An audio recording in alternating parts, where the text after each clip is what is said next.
Em meados de setembro de 1944, os aliados se encontravam novamente presos, dessa vez nos bosques de Hurtgen. Enquanto o Marechal Montgomery lançava uma de suas operações mais ambiciosas na Holanda, conhecida como Market Garden, os americanos iniciavam, mais ao sul, uma das batalhas mais ferozes e sangrentas da frente ocidental. Essa batalha se estenderia por um total de 5 meses e causaria aproximadamente 50 mil baixas no exército dos Estados Unidos, o que a fez com que ficasse conhecida entre os americanos como a moedora de carne, de maneira semelhante ao que havia acontecido com os russos na frente oriental, na Batalha de Rzhev, só que numa proporção bem menor. Apesar de a guerra já se encontrar no mês de setembro de seu 5º ano, no qual a Alemanha havia sofrido pesadas derrotas em todas as frentes de batalha, o exército alemão, todavia, ainda era uma unidade de combate bastante poderosa, cujos soldados eram mestres tanto na defesa quanto no ataque. Além disso, nessa época, os alemães lutavam em solo pátrio, o que lhes dera motivação extra. Segundo o capitão americano William Dupuy, que se tornaria general anos mais tarde e estivera presente nos combates de Hurtgen, quando travavam combates defensivos nos terrenos onde se encontravam, os alemães primeiro tomavam porções desse terreno e as convertiam em posições desde as quais pudessem disparar em qualquer direção que conhecessem, se camuflar, se esconder, bem como usar sua imaginação. Um punhado de alemães poderia fazer frente a um regimento inteiro apenas usando suas armas da maneira mais apropriada. Em termos de ataque, os alemães dominaram a arte de usar metralhadoras. Eles pulverizavam nossa frente, faziam com que nossos soldados se atirassem ao chão e só então vinham em nossa direção. Quanto mais eles atiravam, menos os nossos soldados atiravam, e, portanto, mais perigoso tudo se tornava.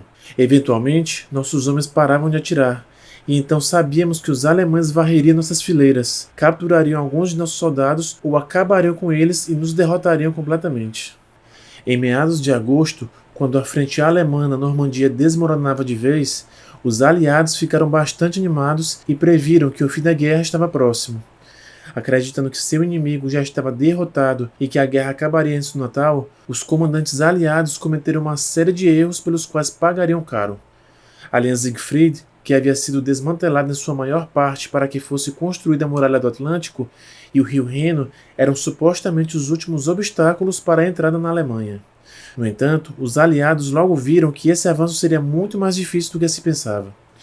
A primeira cidade alemã atacada por tropas terrestres americanas foi Aachen, na qual soldados alemães resistiram vigorosamente durante 20 dias. Ao mesmo tempo em que a batalha por essa cidade acontecia, os americanos continuavam avançando mais ao sul, entrando completamente nos bosques de Hurtgen. Sua intenção era penetrar na linha Siegfried o mais rápido possível, para então seguir em frente e cruzar o rio Reno, capturando sua bacia e destruindo quase que por completo a produção industrial alemã. O Marechal Montgomery tentava realizar esse movimento ao norte, ao mesmo tempo em que o general americano Courtney Rhodes buscava fazê-lo mais ao sul. Outro objetivo que os americanos tinham em mente ao avançar rapidamente por esse setor era impedir que os alemães rompessem uma série de barragens que faria com que toda aquela área fosse inundada. Os alemães celebraram quando viram que seu inimigo entrava com força total naquela floresta, pois sabiam que aquela era uma área perfeita para a defesa, na qual poderiam causar dezenas de milhares de baixas aos americanos. O Marechal Walter Model era, naquele momento, o comandante do grupo de exércitos B, cuja incumbência era proteger aquele setor.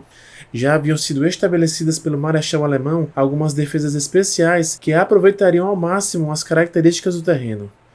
Apesar de inicialmente os americanos terem uma superioridade de 5-1, os experientes soldados alemães conseguiram se impor contra algumas unidades aliadas, que em sua maioria eram formadas por soldados inexperientes. A unidade aliada encarregada de avançar pela região era o 1º Exército Americano, com seu 5º e 7º Corpos dentro do bosque de Hurtgen. No total, aproximadamente 14 divisões de infantaria, blindadas e aerotransportadas lutariam nessa batalha, que se estenderia durante 5 meses. As forças alemãs que inicialmente defendiam a floresta eram formadas por 2 divisões, que totalizavam cerca de 10 mil combatentes, embora com o passar das semanas, outras unidades chegassem para reforçar aquela posição.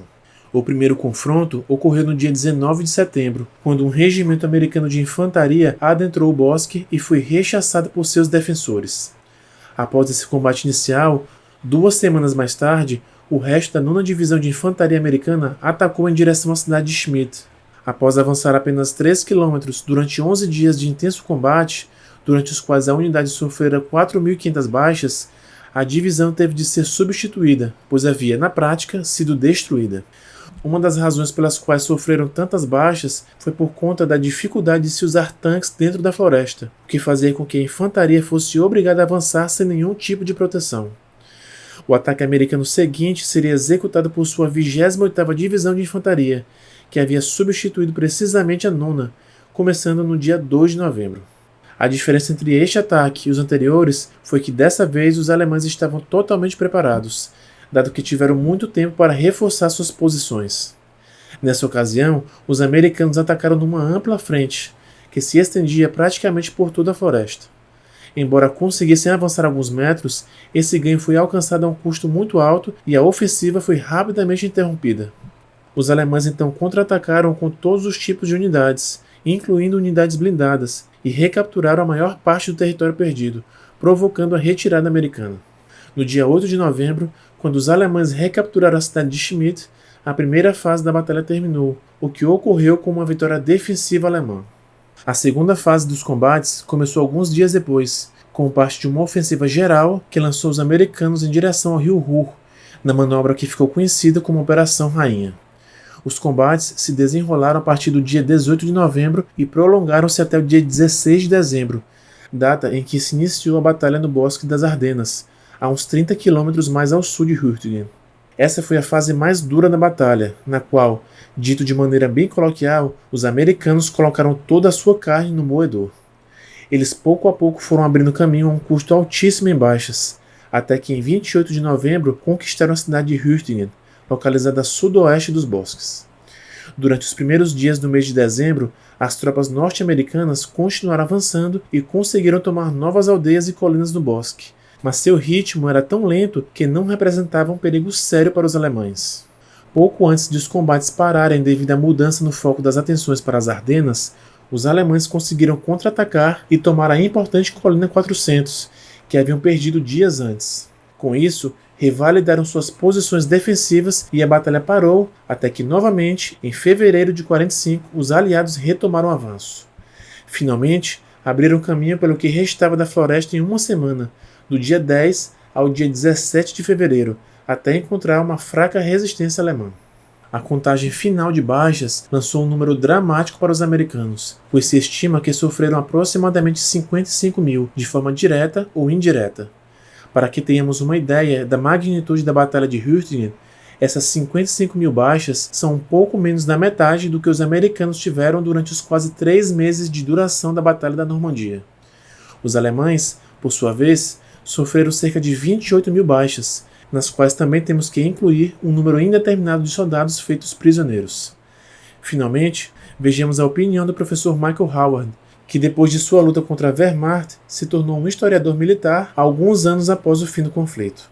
Disse o professor Howard: até que a guerra atingisse um estágio muito avançado, aqueles que se encontravam no comando das forças terrestres britânicas e americanas estavam bem cientes de que, caso enfrentassem tropas alemãs em algo próximo de um campo de batalha no mesmo nível de condições, era bem provável que suas próprias tropas sofressem uma retumbante derrota.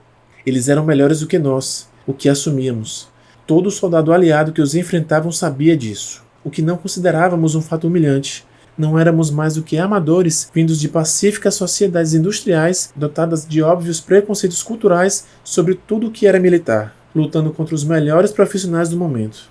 Abrimos caminho pela Europa com o mínimo de sutileza possível e a maior quantidade imaginável de explosivos de grande potência. Temos que destacar que o professor Howard recebeu muitos ataques pessoais e até ameaças por essas palavras que acabamos de ler, vindas de soldados veteranos que tinham opiniões diferentes da sua e que se sentiam superiores aos alemães. Entretanto, ele também recebeu muitas cartas de oficiais que lutaram nos pontos mais críticos da frente e que davam suporte à sua opinião.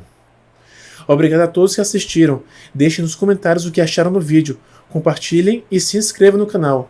Esse é o Mini Docs da Segunda Guerra. Até o próximo vídeo.